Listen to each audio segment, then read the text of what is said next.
Hey everybody, this is Larry. This is day 19 of the October Leetcode Daily Challenge. Hit the like button, hit the subscribe button, join me on Discord. Let me know what you think about today's problem, or just come out and come chat. Apparently, today, for example, we were all chatting about the MacBook Pro, or the new MacBooks in general. So I already ordered mine, not gonna lie. I didn't get the really expensive one, I got the moderately expensive one. And it's my first laptop in 7 years. You're gonna finally see an upgrade. But that said, I've been doing all these videos on my old 2014 MacBook. So that's also probably why I'm getting the new one, is because I was like, oh, the old one kind of lasted me pretty long time. So I'm hoping the new one will last me like 10 years or something.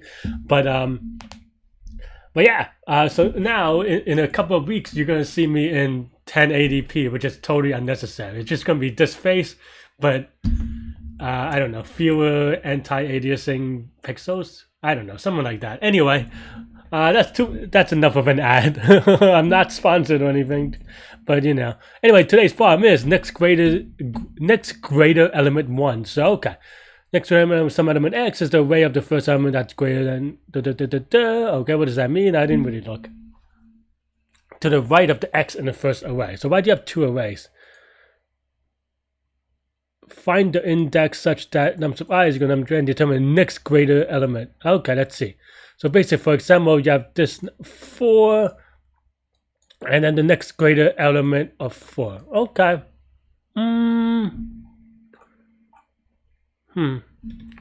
This is easy. I guess. Okay, fine. So this is easy because n is 1,000, so you could do brute force is what they want you to do. Because you can just do an array. I mean, you could do an iteration over every time, and it'll be not n squared, but for each query. Basically, I'm going to look at nums1 as query, a list of query, because you on nums2, and for each query in nums1, it's going to take linear time on nums2, and then that's going to be q times n, if you will, where let's just say q is equal to length of nums1, because it's basically a list of queries, even though they phrased in a weird way, right? And here you can just do linear time, and it's going to be n times q, which for 1,000 times 1,000 is going to be fast enough. The question is, can you do faster? And the answer is yes. You can use something called a monoq, right? For each element here, you just basically keep a monoq on all the elements to the right, and then you can do a lookup, and then you could save the lookup, so that when you actually do the lookup on nums1 on the query, you can do it O of 1 time. So then in that case, each query is going to be O of 1, and you have q of these queries, so that's going to be O of q times in total, plus O of n for processing. Do I want to do that? It is easy, and it is a Monday, so I have a little bit of time. So let me do that. Let me try to attempt that. And I do have a monoq video for y'all. Though this may be monostack. I have to kind of think about. I said monoq, but it may be it's one of those two, and then we have to actually think about the actual answer. But yeah, and every element is distinct, right? Just want to make sure. Okay.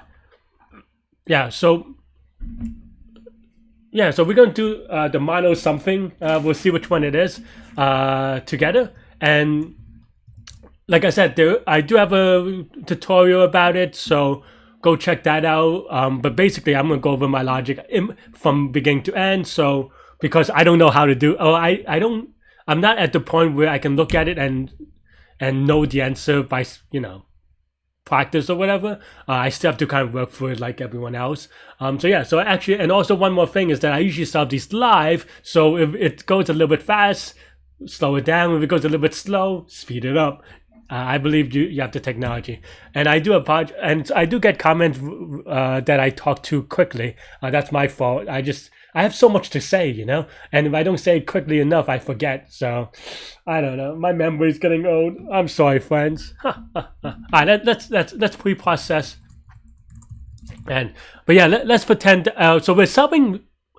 So this is an easy problem, and I already described the easy solution, which is brute force, but I'm going to solve, I want to say it's a hard medium, maybe hard medium, maybe medium problem of doing it in all of well, we'll go over the complexity in a second. I mean, we already talked about it, but instead of doing it in naive, I'm just going to write it out. Naive is O of Q times N. Now we're going to pre-process N, going from the end, right? Range of N minus 1, minus 1, minus 1, right? So we go from N minus 1. Okay. So what happens when we go from N minus 1? The answer is going to... So let's keep track of an answer array, maybe. I actually don't even know if we will represent it that way, but we'll do it here for now. And it's not really an answer array. It is more like a lookup array, maybe, or to the right, something like that. We'll figure out how to rename these things, but just to have something like that. Okay, let's go to result for now.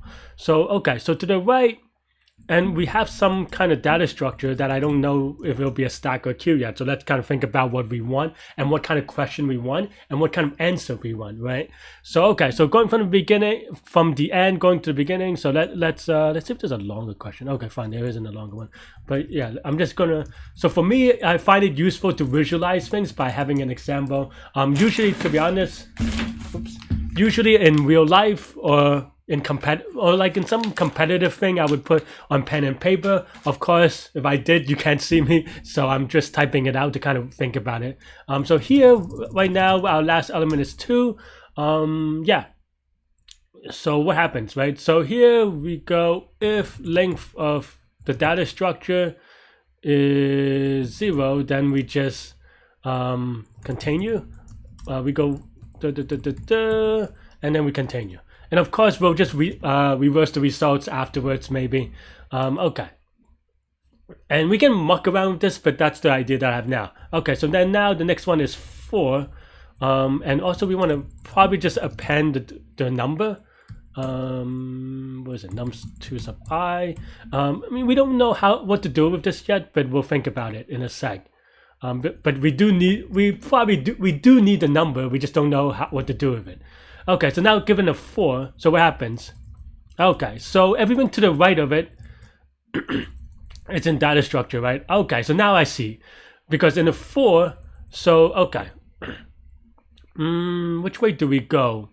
Do we go from left to right or right to left? Give me a second. So, let's say we put 2, and then now we go from left to... Because it's the next grader, so that means that it's going to be monotonically increasing going from left to right. So that means that, what does that mean? Why is it monotonically increasing? Because if it was not, then it doesn't really make sense. I'll explain what I mean in a second. But the idea is that, okay, I mean, I'm already jumping ahead because now I think I know what I want. But okay, but let's just handle the 4, right? So this is 4, so the data structure contains 2. What do we want? So, well, while, and this may be wrong because I don't know which way I'm ending, and we know that this is, let's just say this is and this is less than the current number. Yeah, let's actually just alias this so I don't have to keep typing this.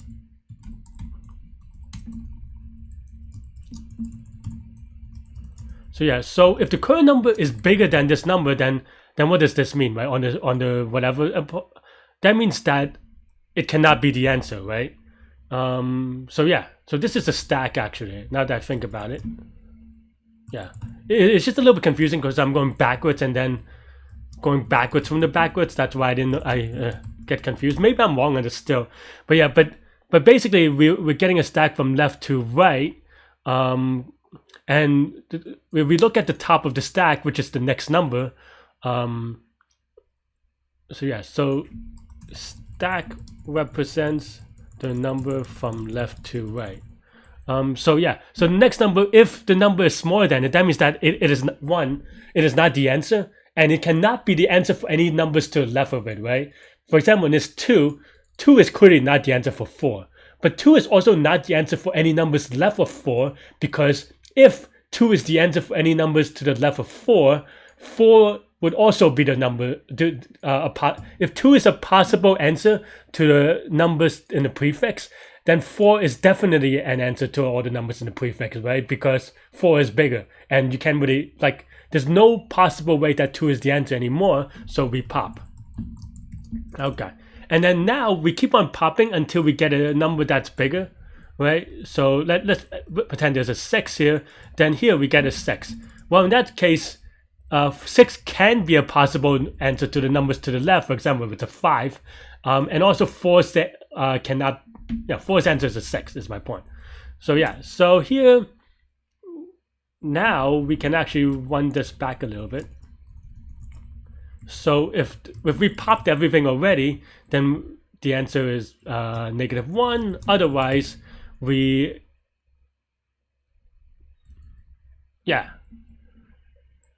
Otherwise, the answer is the thing that's on top of the stack, and then we append the stack.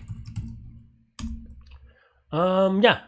Okay, so just to kind of verify my answer real quick, I mean, attempt anyway, I'm going to print out the I actually should reverse this because it's a little bit confusing otherwise. So let's actually do that. But you can kind of see it because I'm going backwards, that's why. But okay, let's actually do something like times, just to be less confusing for you, not for me. Because I can just reverse this and it'll be the same. But what I actually want, I suppose, is this, right? This may be a little bit clearer for the viewers at home. I don't know if that's true, but basically the idea here is that now we can see that, 3. What is the answer for 3? 4. What's the answer for 1? 4. That's basically how it maps all these things, and I think that's right. So now we have this answer away, but of course we for each query we have to look these up in a quick time, so we could put that in a hash table, right? And because that's why I looked to see if it was unique earlier, because if it's unique, then we can put it in a hash table, and because it is, we can just put everything in the hash table. So now let's have a lookup table. As you go to a hash table, lookup of res sub I is equal to res sub I, right? Is that true? No, sorry, whoops. The lookup of the current answer is the answer, which is equal to stack sub 0 anyway. So yeah, and in fact, now that we put it this way, we actually don't need this, but I just wanted to have it so that we have a visualization. But yeah, but you can see that we don't use it anywhere, though, except for we have to kind of fix this up a little bit. But yeah, now for x in Q, we can just return lookup of x, and then we just return this list. I'm just checking right now to see what happens if is every number in num sub 1 in num sub 2. Okay, so that's one of the constraints. So yeah, so that's good. Oh, I actually didn't even see the follow-up, though. That's what we're doing here.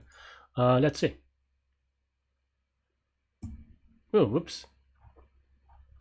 Whoops. I will queue it like it was the query, but it's actually num sub 1. This is very weird. So I'm going to write these as queries, and this is nums. Let me rewrite some of these because I get confused now.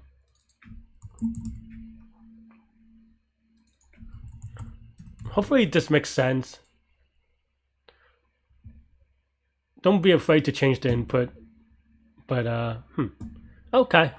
So the 4, the answer is going to be -1. That's true. Let me also use the example cases. But let me run this actually. Might as well. I mean, I know that it is wrong, but let me see why. Okay. So for the 1, the answer is, I put this 4, but the answer should be 3. Oh, that's true. I did actually get that wrong then, huh? Didn't I?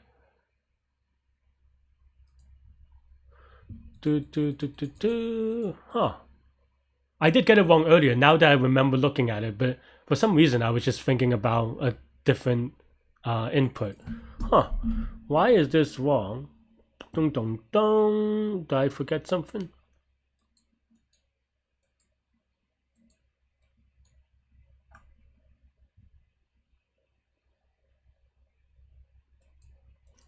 So when 1 is happening, the stack should be 3 and 4. Right? Let's see if that's true. So after everything popped, I hope I have a typo and not something like fundamental, because that would be embarrassing. But okay, so yeah, this is 3 and 4 and 3, but this is a stack. So, oh, whoops. I meant this is a stack, so I meant the last element. And also this is, because before I wasn't sure which way I was going, so I had it like that, but once I realized it was stack, I should have fixed these to look at the right elements. I totally messed up there, because I was still thinking it could be monocube, but it's a mono stack. Okay. So that looks good. Let's give it a submit. Cool. I actually haven't solved this one before. I mean, I've solved similar ones, but not this one. So yeah, I have a 567-day streak. And again, let's go over the complexity. So this pre-processing is going to be O of n, right? Time O of n space is obvious because we have a lookup table. But why is this O of n? You may ask, why do we have an O of n time? Because this is an n loop and there's a while loop here, right? Well, the amortization of this algorithm, and amortization is just a fancy word for average, to be honest. So the average value of, so the total time is just how much total work there is, right? So it has nothing to do with the loops per se. It's just that the loops are easier, right? But for each number, we can calculate how often this loops get populated, which is that for every element, we either push, or at most, we push and pop off the stack once. So that means that in total of all these while loops, it can only have O of 1 for each element. So therefore, there are n elements, and therefore total time and total space is going to be n elements each. So that's this part. And then this part, hopefully this makes sense. It doesn't take any extra space, but it's going to take O of q time, because it's O of 1 per query and there are q queries. So in total, this is O of n plus q time, O of n space. That's all I have for this one, I think. This is monostack, which is a fancy term, but really, I hope that I went over the dot process. So I didn't really like, I hate the term monostack. I mean, you kind of recognize it from time to time, but I hate that term only because, you know, like that's not the key part of it, right? Like, I actually don't use any property of the fact that it's monostack. I just keep on asking myself each question of, okay, I'm here, what am I answering, right? And here, what is the invariant that I'm trying to solve, right? And the invariant is that looking to the right, every answer on the stack is a possible answer for a number on the left. And we pop it as soon as it cannot be a possible answer, which is what we do here. And we push on the stack because it's a possible answer going left. So basically, it's just a stack problem. I think monostack is a fancy, funky term that people invented recently for whatever reason. But yeah, that's all I have for this one. Let me know what you think. Have a great rest of the week. Hit the like button, hit the subscribe button. Come hang out on Discord. And yeah, stay good, stay healthy, to good mental health. I'll see you later. Bye-bye.